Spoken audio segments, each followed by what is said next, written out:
inscreveu no canal, por favor, se inscreva. Hoje a gente vai falar sobre a ansiedade psicológica. Embora a ansiedade esteja totalmente ligada à história do ser humano, nas mais diferentes épocas, não podemos deixar de enfatizar a imensa proporção dela na sociedade de hoje, né? Pensar em nossa vida atual nos remete a falar de estresse ou de ansiedade. Obviamente, o homem moderno perdeu vários referenciais religiosos e morais que no passado eram base para o seu equilíbrio psíquico. Não cabe neste breve estudo o julgamento moral de determinados valores, mas somente o impacto no psiquismo humano. A primeira definição de ansiedade é de que a mesma é um alerta máximo da incompletude de algum setor da nossa vida, sendo o clamor da nossa alma para determinadas coisas que se alterem. Então é uma coisa, uma área da sua vida que está precisando de algo, então por isso que a gente fica ansioso, né? A gente quer que mude e a gente não sabe como vai acontecer e aí vem. A ansiedade é a prova máxima de que em nosso íntimo ainda existe vida e que a desejamos na plenitude, embora muitas pessoas achem que a ansiedade é um sinal contrário ao afirmado assim.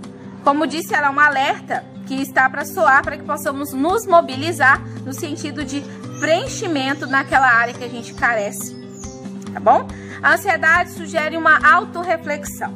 Eu estou dizendo até agora do lado positivo da ansiedade, como uma mola propulsora para determinadas mudanças necessárias na personalidade. Sem dúvida, há outro lado, o da ansiedade patológica, que é uma doença, né? Podemos definir como um estado constante de agitação, incerteza e principalmente de insegurança. Nos estudos sobre a ansiedade, pouco se percebeu a enorme relação da mesma com o ciúme. Algumas pessoas, inclusive, mesclam tão profundamente essas situações que fica impossível dizer quando começa uma e acaba a outra. Este fenômeno ocorre quando a ansiedade ativa paralelamente o complexo de inferioridade da pessoa, sendo que imediatamente surgem expectativas catastróficas no pensamento, causando grande sofrimento para o indivíduo em questão. É tudo a gente às vezes se apega muito a algo ou pessoa e aí acaba gerando ansiedade, né? E essa preocupação excessiva com o que eu vou ter, com o que eu vou fazer, o que vai ser amanhã, isso vai gerando isso, né? O complexo de inferioridade ativado se fixa no ciúme, pois este último tem a característica de algo que constantemente se renova. Assim como a ansiedade sempre é espreita para inundar nossa consciência. Então o tempo todo ela está ali, a gente tem que procurar formas de lidar com isso, vencer isso, procurar ajuda também. Talvez o fato mais marcante seja o de que em nossos dias somos quase totalmente incapazes de lidar com a ansiedade, sendo que procuramos todos os tipos de distrações ou fugas para não enfrentar o dito sentimento. Aliado a este conceito, há o lado ideológico e econômico que explora a ansiedade via o consumismo e caráter descartável nos relacionamentos. Então a pessoa começa a consumir muito, né, para tentar preencher isso, mas não adianta. Então a gente tem que procurar a forma certa de lidar com o problema. Sabemos como machuca uma reflexão pessoal que nos mostre como nós mentimos diariamente para nós mesmos e como nos sentimos imensamente vazios por não nos permitirmos aprofundar nos diversos setores da nossa vida. Então isso é muito triste mesmo, né? A gente preencher com outras coisas e não querer resolver. E aí vai só empurrando com a barriga, vai fazendo mal. Sabemos que praticamente não temos amigos e que isso só alimenta mais a nossa solidão. Temos ciência de que fugimos no diálogo profundo para distrações mais fúteis, principalmente com a pessoa que escolhemos para amar. Então esteja disposto a enfrentar o problema, porque fugir disso, da sua situação, cada um tem a sua, mas é preciso enfrentar e procurar aprender, né, com isso. A ansiedade passa a ser a última camada genuína do ser humano em nossa atualidade e mesmo assim todos desejam sua destruição, pois para boa parte das pessoas qualquer coisa é melhor do que o sofrimento, mesmo que custe a perda da identidade pessoal ou uma vida psíquica vegetativa.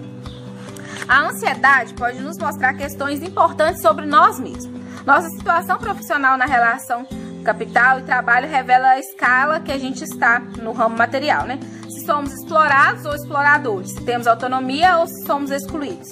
No âmbito psicológico, a ansiedade passa a ser quase que o principal instrumento de mediação da nossa realidade interna, nos mostrando o grau da nossa carência pessoal. A essência de qualquer processo de reflexão ou autoconhecimento passa pela sensação daquilo que nos falta. Então eu percebo que eu estou bem quando eu vejo o que está faltando, né? O modo como administramos a carência é que dirá se nós somos seres destrutivos ou criativos.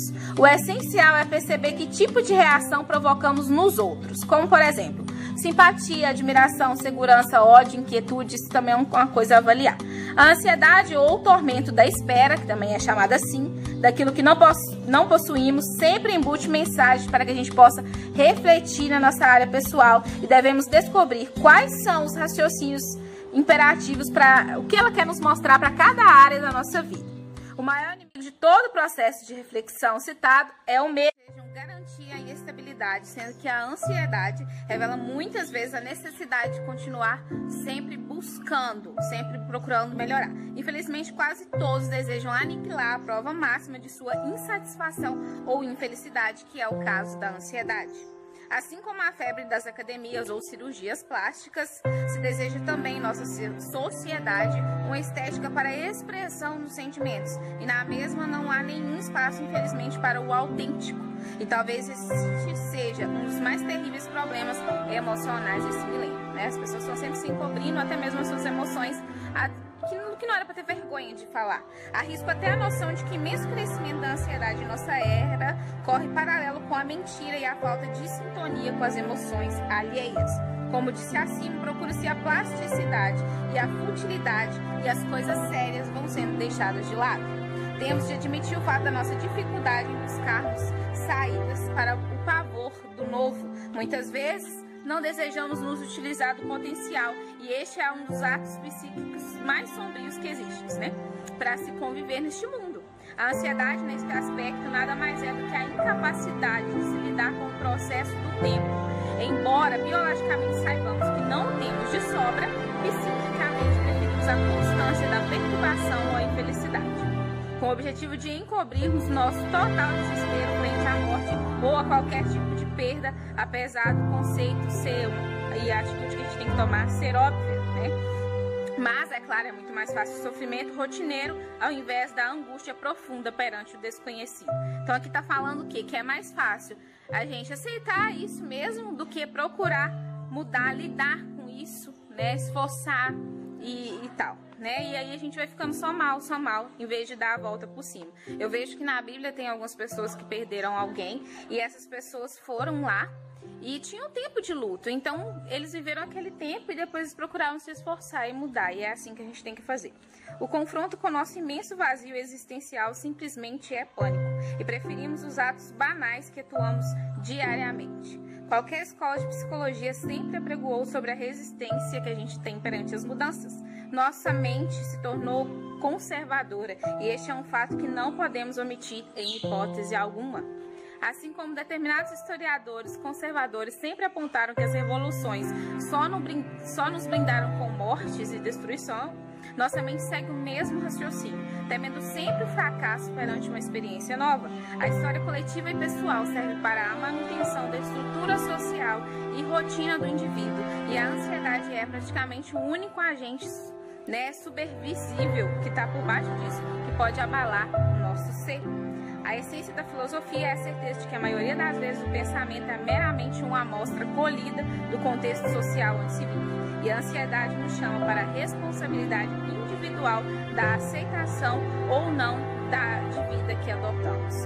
Então, é uma coisa que a gente está procurando agradar a sociedade, faz muita parte do lugar que a gente vive, tanto que a maioria das pessoas, quando vão para uma roça, um lugar tranquilo, tem muita dificuldade de ficar ali ou só conversar, porque a agitação da cidade, a correria tem feito isso.